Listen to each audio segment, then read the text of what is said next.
Hello, Pastor John. My name is Aaron, and I'm a junior at UCLA.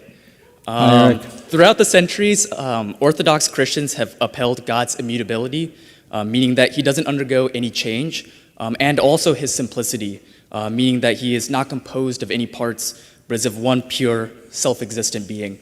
At the same time, though, we also know that the Word, Jesus, became flesh.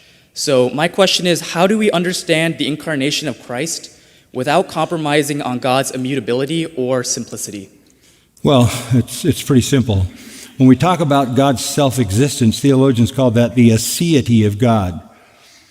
God cannot change because God is eternally who he is. God is not becoming. Everyone that God creates is becoming. That means we're in some life process moving from one thing to another. There is a kind of theology that has floated around, particularly over the last 20 years, that wants to say that God is in the process of becoming.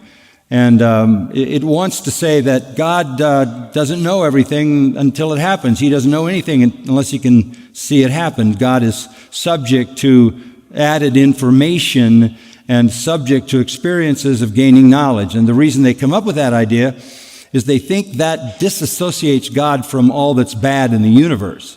If God doesn't even know about it, then he can't be blamed for it. The truth of the matter is, God is not becoming, God is.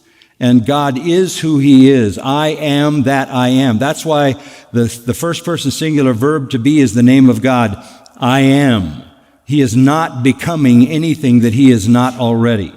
He is eternally the I am. So we don't experience life like that. Life for us is all a process. You saw little babies up here. You see people at all ages here. We're all in the process of becoming. That is not true of God. Now, does that mean that God cannot appear in some form? God could appear in a flame of fire in the Old Testament. God could appear in a whirlwind in the Old Testament. God could appear as an angel, as the angel of the Lord in the Old Testament. And God, who is God, the I am, can appear in human flesh and did that in the person of Jesus Christ.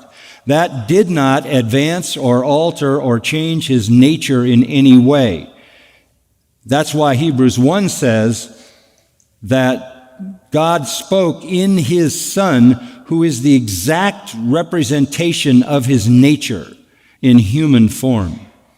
That was very important for us for two reasons. Reason one, so that he as man could die for man, and two, so that he as man could live a righteous life that we could see. It's one thing to try to understand the attributes of God in the invisible reality of God. It's quite more clear to understand the attributes of God in the visible life of Jesus Christ. There we see what love and kindness and mercy and tenderness and righteousness and all look like. So nothing in the nature of God is altered, nothing is changed, nothing is subtracted, nothing is amended, nothing is moved to another place. God is eternally I am. He is not becoming, but he can and did manifest himself in certain ways, and in the ultimate way, in order to be the substitute for us and to demonstrate what God looks like in a form that we can comprehend, he came in the flesh in the form of Jesus Christ.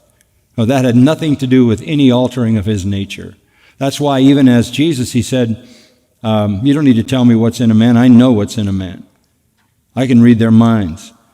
That's why he said, I can call legions of angels if I want. All the deity of God, in him the fullness of deity dwells, says the Apostle Paul. So there's no altering of his nature. Okay? Okay, thank you. Good question.